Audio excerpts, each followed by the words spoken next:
As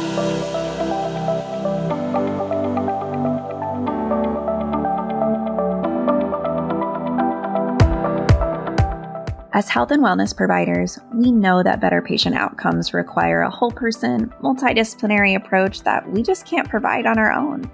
That's why I've started the Wellness Center Creators Podcast.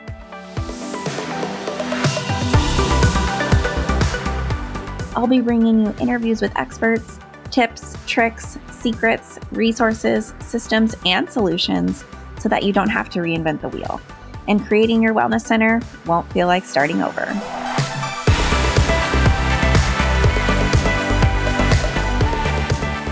Hello, Wellness Center creators. This is Kendall. Today, we are starting our episode with a deeper dive into Jane and their subscription rates. This is one of many areas I appreciate about Jane. They are upfront and transparent about the cost of their plans. At Vancouver Wellness Studio, we use their corporate plan, which is their highest plan. We have a large multidisciplinary team, and this was the best option for us to utilize all the features and have all of our providers included. It also came with one-on-one support in the transition phase, which I think all of their plans come with, but the corporate plan was the best option for us and has been working really well.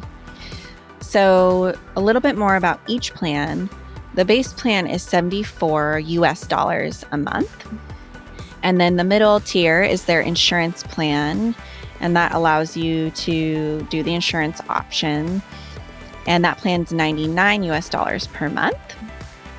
And then for our Canadian friends listening in, they are charged in Canadian dollars. The great thing about starting with Jane is that there are no additional fees to set up your account, and Jane won't lock you into a contract. And I am here to tell you that that is true. You are not in a contract. You can leave at any time. It's simple. It's a month-to-month subscription. Jane grows with your practice too, meaning the cost of your subscription only increases if your practitioner team grows enough to make it go to the next tier. And the administrative staff are totally free to add to your account. If you're wanting to know more about Jane or you're ready to get started, head over to jane.app. You can connect with a Jane support team member who will walk you through what's included in your monthly subscription. Don't forget, you can also mention the Wellness Center Creators Podcast for a 1-month grace period applied to your account.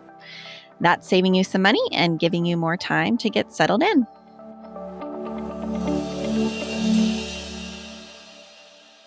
Welcome back, everyone, to another episode of the Wellness Center Creators Podcast. Today, we have Tamika Lewis on the show.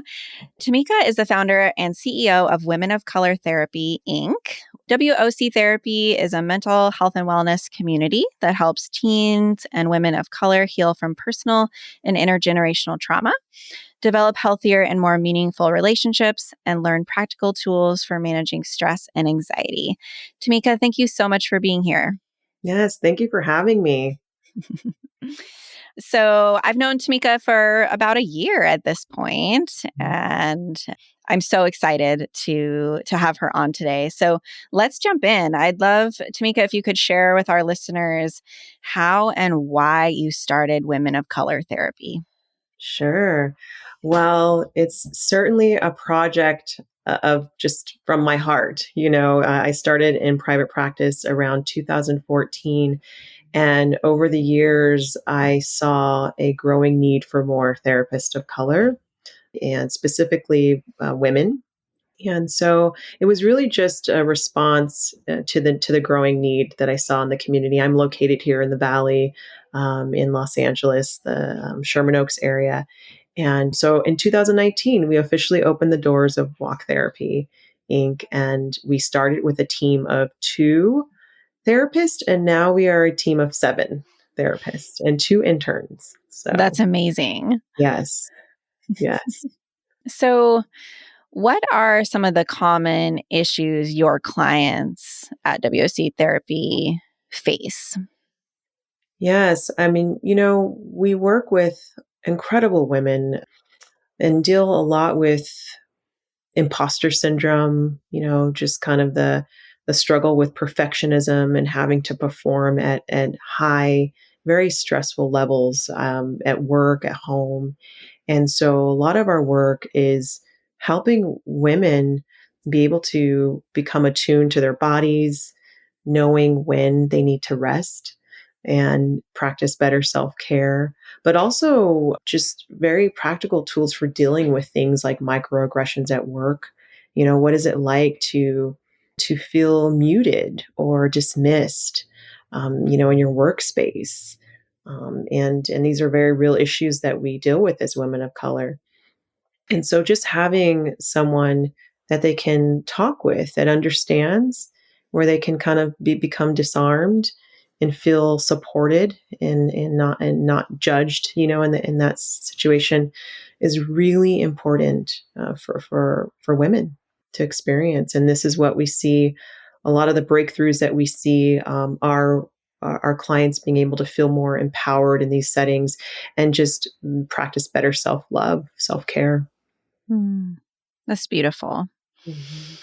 And so what are really the key elements of healing for women of color, right? You've created this whole center, this place just for women of color. So what do you really find are those key elements?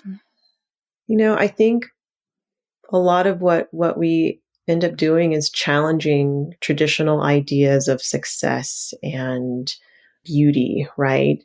So that we're not having to subscribe to ways of living and being that really are not aligned with our practices that are native to our culture, right? When we think about just we are a community. We like to, music and movement and space and slow movement and community and celebration. These are qualities that are very much a part of our roots, right? Mhm. And so reorienting clients to the things that we know in our bones, our own natural healing tools, I think is part of the work, right? So that we're not just reaching for these conventional ways of thinking or being that tend to be more white dominant kind of ways of thinking and functioning, right? But remembering Absolutely. who we are and where we come from and how we can activate those resources that we already have, right? Mhm. Absolutely. And I get curious, you weren't expecting this question, so you can pass if you'd like. But, when we think about the wellness industry, so you have created this beautiful space of wellness and healing. And what barriers have you found as a woman of color in the wellness space, in the wellness industry? Because I think the wellness industry as a whole can tend to be white dominant and, towards white normative practices and, everything down from marketing to everything. So I'm curious of your own experience in the wellness industry and building this healing space. Hmm. Yeah. Something that we talk about as a team is being willing to kind of chuck the textbook aside in a session where that warrants a little bit more of an organic connection, a little more intuition and wisdom, right? Because a lot of these theories and approaches have been pioneered by white men, right? And just now, I think we're getting a little bit better. Like we've got some new key leaders in the field, Resma Menakem, and some of these other thought leaders and psychologists who are introducing models that feel more aligned with us as a people of color, and especially around somatic work, right? Yeah. Knowing how to pull our bodies into things and recognizing where emotions and things are showing up in our bodies.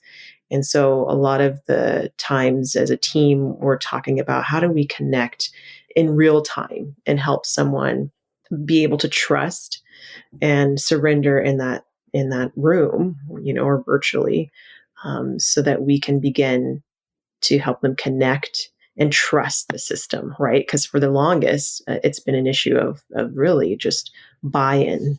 and trust, right? Um, so I think that's the first part. Thank you for sharing. Mhm. Hey there, this is Alex from the Jane team.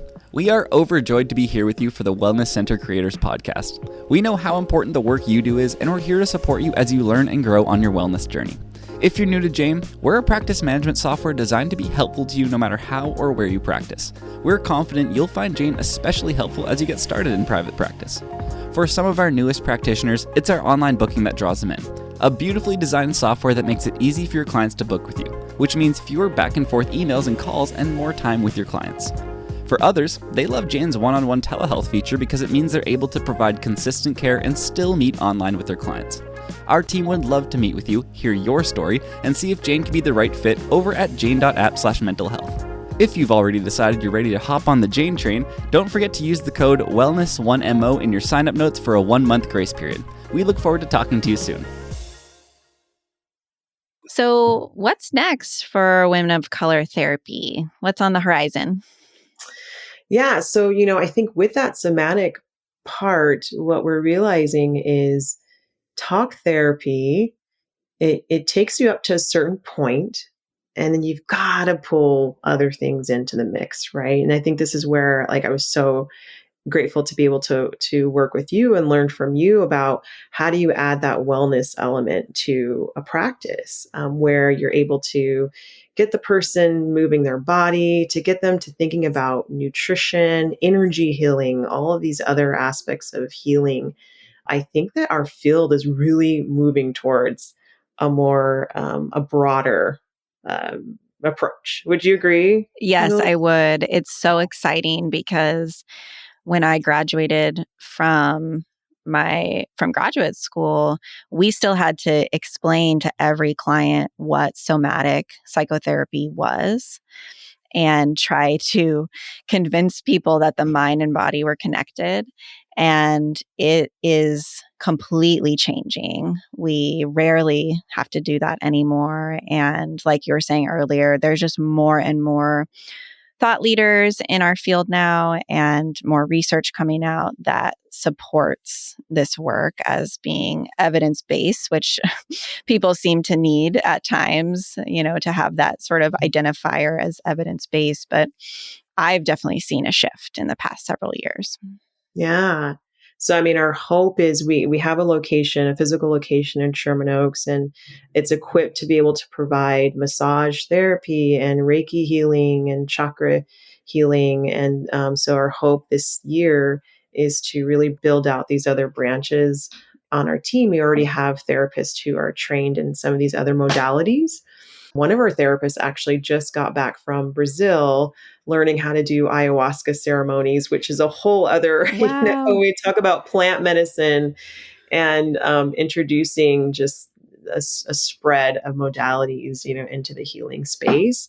I think we're just coming from a place of being open to what that might look like in the future. So we're hoping to do more, offer more healing services, more workshops. We actually have a couple workshops running now, for our teen girls focused on anxiety, and we'll be starting up another workshop for women, focused on codependency and dealing with breakups, in relationships. And then we have That's one on wonderful. motherhood, kind of Mhm. getting through motherhood. So yeah. That's wonderful. I know in working with you over the past year, something you do well at your center are these groups, right? You all have been very dedicated to putting together groups for the community, and that's been very consistent, those offerings. So Yeah, that's yeah, so and I would say wonderful. that in terms of back to that question of, how do you make it work for communities of color in terms of like psychology and therapy and all that. I Yeah, think access, like community is big, whether you're gathering in a church or gathering at a home or gathering, just coming together. That sisterhood and community is however you can get it, however which way you can get it is really key. absolutely. And you spoke earlier about you're doing a group for moms, and I know you're a mom and I'm a mom, and a ton of our listeners are business owners and moms. And so I wonder if you could speak to just the challenges of running a business while balancing motherhood and any advice you want to share with our listeners. Yeah. Whew, Kendall, right? Yeah. It is, it's an unpredictable journey, right? But I think one thing, and this is what was a really neat byproduct of COVID, was actually that my kids got to see me in the trenches. I mean, we were in the house together all day. And so they really saw me, on calls, doing supervision, doing intake calls, having workshops, doing an IG live. They really got to see the whole range of what mommy does. And it's allowed me to be able to pull them in a little bit more, and even maybe employ them. One of them, I think, Absolutely. lives on TikTok. So I'm actually training her to do some of my reels, That's and amazing. just bring them on board. So I think not taking it all so seriously, that you can be a more fluid being, right? So you can step in and out of these worlds a little bit easier, because at the end of the day, it's all of it is just, it's not so high stake, right? It's not. It's not. And I think there's really this myth of like work-life balance, and then we're supposed to keep them separate. And one of the things that owning a place like a wellness center allows is that integration, right? You can actually integrate your life and work. And I agree with you regarding COVID, and the experience that I had with my kids was a shift from, like you were saying, they didn't really know what I did. I mean, my kids are young and they call me a feelings doctor as a therapist. That's what we call it, even though I'm not a doctor. um, but that's what they know me as. But through COVID, they saw more of what I did. And my older daughter, she'll come to me now often, and she'll be really excited with me and for me about any growth in the business. And she always wants to know about our team. And she always says, she'll say things like, well, mommy, you own the place, so you can do whatever you want. And then we talk about that and how that's not really true. But she's really, my kids are proud of me, right? And that's been really special. Yeah, that's the best. And I'm also a firm believer that as healers, we have to practice what we preach. Yeah, And so I do take time for me. I do fit in time for that massage on occasion, and the kids see mommy go on like trips, with friends, and absolutely. Yep. make sure that I'm a whole person that they're with, So that's important. Yeah. Oh, that's so beautiful. Yeah. Well, I know you have a self-care guide actually that you'd love to share with our listeners. So if you could tell everyone how to access that. Yeah. So if you just go to our website, WOCtherapy.com, on the homepage there, I think it's about 40 or 50-page self-care guide with Wow. journal prompts. And it's something that we provide to our clients as well, just to have some guidance, like a framework for things to be able to do on your own. Part of healing is just your own work, your independent work, right? So that's something that's available. Yeah. Wonderful. Well, it was so lovely to have you here today and chat. And if anyone is local, I encourage you to connect with Tamika and connect with Women of Color Therapy. She's really doing amazing work, and her team is doing amazing work there. So thank you so much for being here. Yes. Thank you.